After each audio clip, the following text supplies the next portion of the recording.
चांगल्या पद्धतीचं पुस्तक त्या ठिकाणी लिहिलंय, त्याचंही प्रकाशन आपण साहेबांच्या हस्ते आज करतोय पहिल्यांदाच. अशी आदिवासी समाजात खूप चांगली मुलं त्या ठिकाणी तयार झालेत, त्यांना स्फूर्ती मिळावी म्हणून साठी आपण हा सगळा अट्टास करतो का जेणेकरून शहराला त्यांचा टच राहावा. शहरात फक्त आता काल बोललो साहेब, मी आपलं नाव घेऊन काल इथं सुरुवात करताना काही इथं बाहेर आता पाहिजे तर युगेंद्र दादा मी जाऊ बाहेर जरा चक्कर मारून येऊ. तिथं एवढ्या चांगल्या वस्तू बनवल्यात, हाताने बनवल्यात, काही खाद्य उपयोगी वस्तू बनवल्यात. तर त्याच्यात मला FDA मंत्री केले तुम्ही. आता मी पेढा टेस्ट केला तर त्याच्यात भेसळच जास्त निघाली होती. पण इथं पेढा केला, इथं लाडू केलेत, मोवाचे आहेत, मोवाचे. आता मोवाचे म्हणले का आमच्याकडे एक दृष्टी तयार झाली, काय आदिवासी आणि मोह, आदिवासी आणि दारू.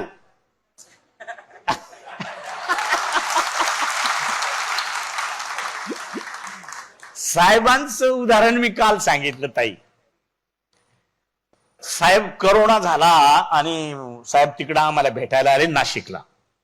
टोपे साहेब, मी, भुजबळ साहेब आणि टकले साहेब आम्ही जेवायला बसलो.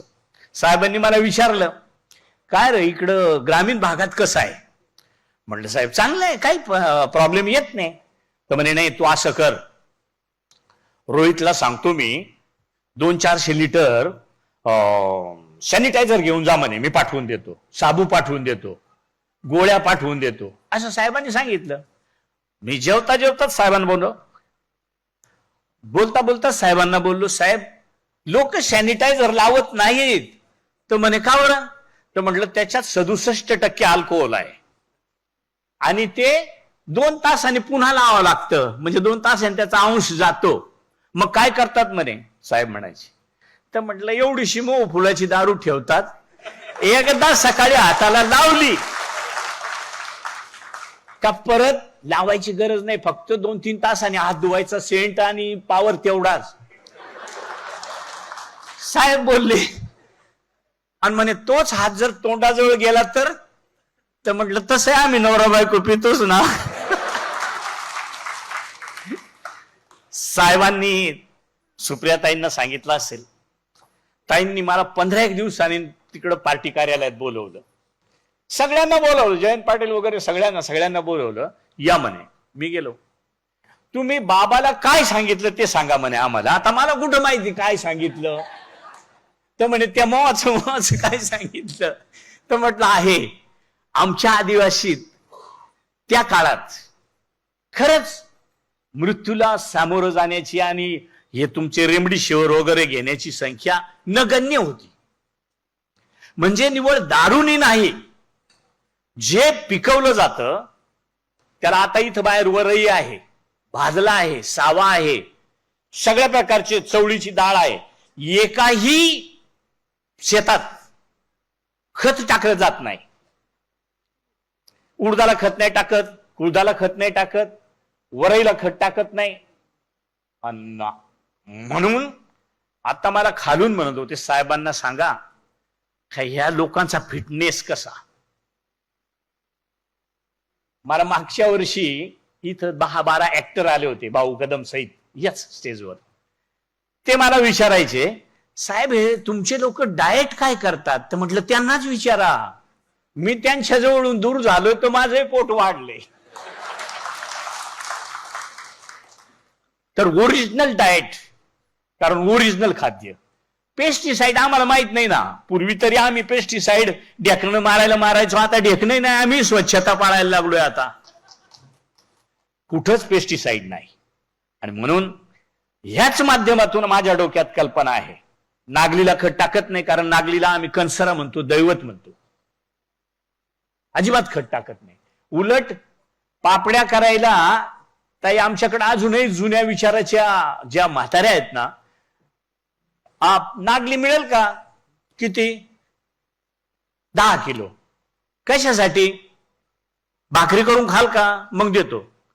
नाही ना आम्हाला भाकरी येत नाही. मग कशासाठी? नागलीच्या पापड्या करायच्या आहेत, तुझा 100 रुपये भाव असेल तरी नको, कारण चाळे करायला आम्ही नागली नाही देत, ते आमचं दैवत आहे. पण त्याच्यात तेवढं पौष्टिक सुद्धा त्या पद्धतीनं आहे. आता मी जे पेड्याचं म्हणत होतो ना, इथं मोहाच्या फुलांपासून पेढे तयार केलेत. कोणीच ओळखणार नाही का हे मोह फुलापासून आहे.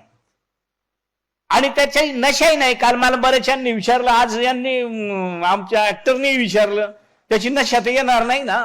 त्यांना चिक्की दिली होती, चिक्की आहे, त्याच्यात राजगिराचं पॉपकॉर्न बनवलंय आणि त्याच्यात मोहाचा पाक मिक्स करून चिक्की बनवलेली आहे. नशा नाही ना येत. ते उलट आमचं गरिबाचं ड्रायफ्रूट आहे, ड्रायफ्रूट.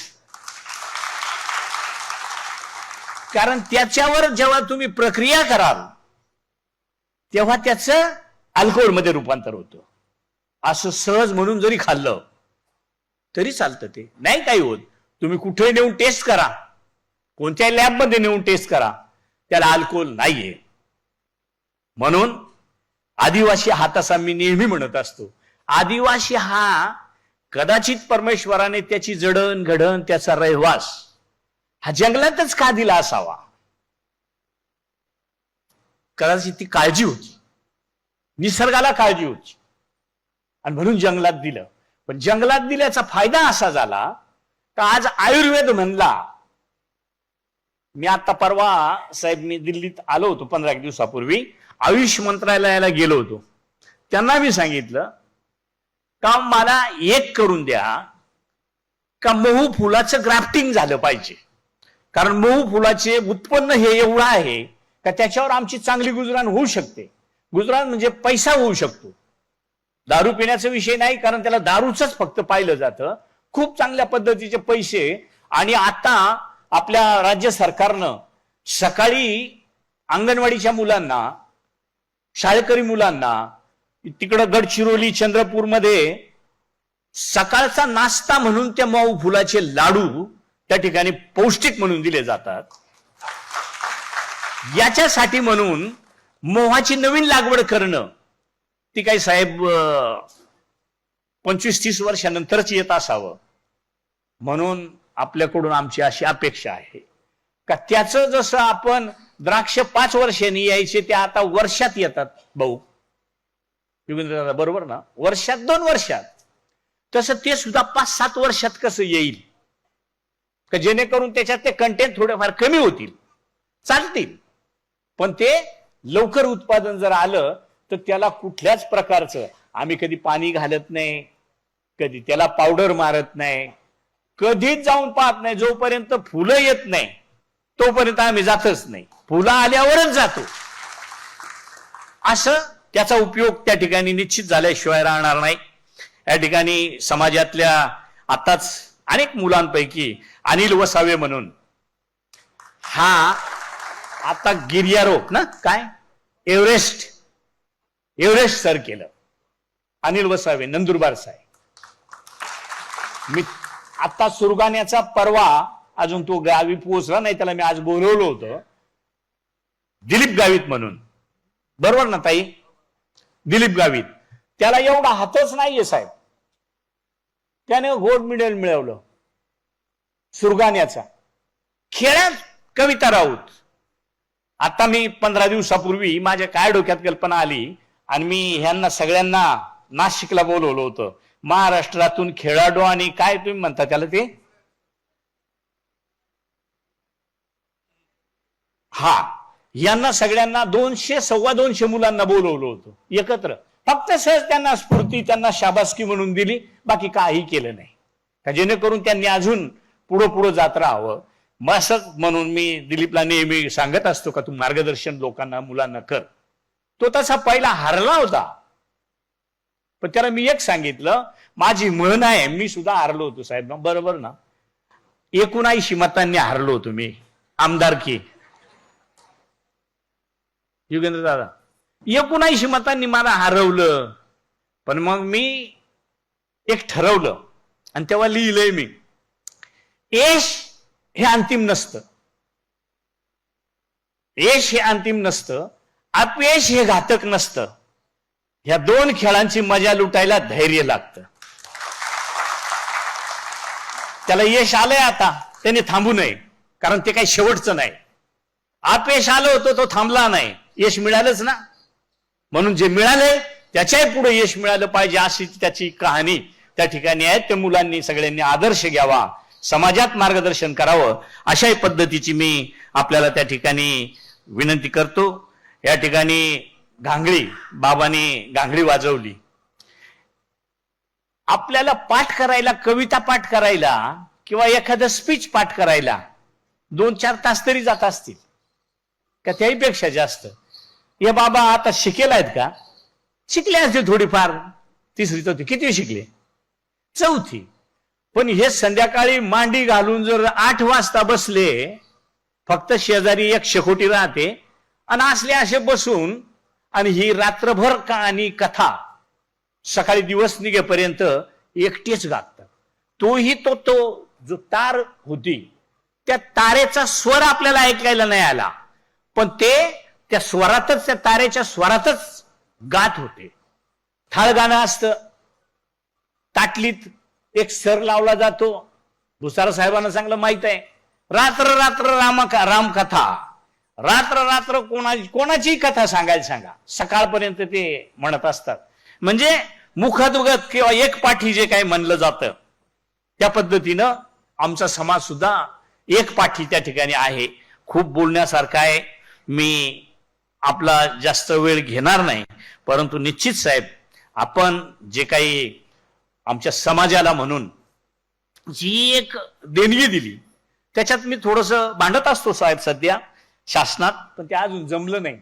9.35 मध्ये पूर्वी आपण बजेट जे आम्हाला 9.35 दिलं, त्याच्यात पूर्वी आमची आस्थापना आदिवासी विकासची ही जनरल बजेटमध्ये होती, आता 17 सालापर्यंत.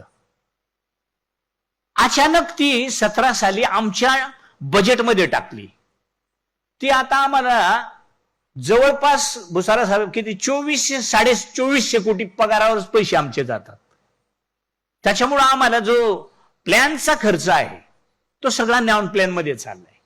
खूप प्रयत्न करतो, अजून त्याला यश नाही आलेलं. तर आपल्याकडून अपेक्षा आहे का तसं काय करता येईल का, जेणेकरून तो 9.35 आणि एससी प्रमाणे जो थोडाफार जो काही आस्थापना खर्च होता, तो एससीचा जसा त्यांच्या ह्याच्यात आहे तसा आमचाही थोडाफार आमच्या ह्याच्यात राहिला चालेल. पण बाकीचा महागाई भत्त्यांसहित जो मोठा खर्च त्या ठिकाणी त्याच्यात कपात होते, तो त्या ठिकाणी मिळावा, अशी या प्रसंगी मी आपल्याला आता बोलवलं, म्हणजे विनंती केलीच पाहिजे. म्हणून समाजाच्या वतीनं त्या ठिकाणी मी आपल्याला विनंती करतो. या ठिकाणी सायंटिस्ट बरोबर मी म्हणत होतो, खरंच सायंटिस्ट आहे. माझं स्वतःच हे हाड मोडलं होतं, हे कानाला लागलं होतं. 1 रुपयाचं टीटी नाही मारली, 1 रुपयाची गोळी नाही घेतली. गावठी औषध इथं असं बांधून दिलं, टाकेत चेंडू घातला, बांधून दिलं, असं करून राहिलो, 15 दिवसात बरा झालो. प्लॅस्टर नंतर आले असं माझं मत आहे. आमची लोक बाबा आपली खरबटाची मुळी, त्याची साल काढायची, चिमट करायचं आणि बांधायचं आणि वरून लेप द्यायचा. तेव्हा कुठं आपल्याला प्लॅस्टर माहित होतं. त्याच्याच अनुषंगानं मला वाटतंय प्लॅस्टर आला असावं गवारीसर. फिल्टर हे आपल्याला आपल्या आजापंजाच्या काळात फिल्टर होतं, फक्त आपण ध्यानात नाही ठेवलं. माझ्या ध्यानात आहे. नदीवर गेलं, वाळू उकरायची, मध्ये वाळूचा बांध घालायचा, पुढं उपसून टाकायचं आणि शुद्ध पाणी प्यायचं. आता फिल्टर मध्ये काय वाळूच आहे ना. तुम्हा नगराध्यक्षांना महापौरांना माहित असेल, फिल्टर मध्ये वाळूच जास्त असते. आणि मग त्याच्यातून 70% पाणी काढून टाकतो आणि 30% पाणी प्यायला वापरतो. माझं म्हणणं आहे 30% पाणी काढून 70% काढून टाकतात. आणि गोल क्लबला नाशिकला मी जेव्हा वॉकिंगला लोक येतात तेव्हा पाहतो, बाहेर एवढे मोठे मोठे टिपा भरून ठेवलेल्या. कशाच्या? हरळीच्या मुळ्यांचं पाणी. दोडक्याच्या मुळ्याचं पाणी, गिलक्याच्या मुळीचं पाणी, का जे पाणी पूर्वी त्या 70% होतं, पण ते आपण पैशापायी काढून टाकलं, 50 रुपयाला ग्लास. काय त्याच्यात मुळ्यांचं पाणी आहे का कसलं पाणी आहे, कारलीच्या मुळीचं आहे का नाही आहे, पण पितोच ना पैशापायी. ते आदिवासी आजही काय कुठं जाऊन द्या, त्याची प्रतिकार शक्तीच इतकी परमेश्वराने भक्कम केलेली आहे का आज आपण बघितलं असेल एवढ्या लोकांमध्ये, नाचणाऱ्यांमध्ये एकाची तब्येत सुद्धा अशी का बाबा त्याला अटॅक येईल का, त्याला दम लागल का, त्याला अजून काही दुसरं होईल, अशी काही कुठं नाही. अशी निसर्गाने निर्मिती केलेली आहे. साहेब आपण आलात, खूप वेळ दिला, उलट माझ्याजवळ कार्यक्रम कमी झाले, कारण कार्यक्रम मी 3 दिवस वेगवेगळे ठेवलेत. साहेब म्हणत होते पुन्हा नाही का एखादा दुसरा. साहेबांनी मला विचारलं भामरागडची आहेत का? सगळ्या ठिकाणची आहेत, महाराष्ट्रातल्या कानाकोपऱ्यातले आहेत. त्याच्यामुळे निश्चितच साहेबांनी आपल्याला जे काही आजपर्यंत योगदान दिलं, भविष्यात सुद्धा साहेबांसाठी आपण परमेश्वराला एकच का प्रकृती, आणि साहेबांची प्रकृती आपल्याला, मला वाटतंय आपल्याला प्रार्थना करायची आपण आपली जबाबदारी म्हणून. पण जेव्हा आपल्यात आले का साहेबांचा 1 सलाईनचा डोस झाला, साहेब खडखडीत बरे. तर निश्चित साहेब आम्ही सगळे मिळून आपले समाजाच्या वतीनं, महाराष्ट्रातील जनतेच्या वतीनं मी शतशः ऋणी राहील, आभार मानेल, आणि या ठिकाणी माझ्या 2 शब्दांना पूर्णविराम देईल. धन्यवाद.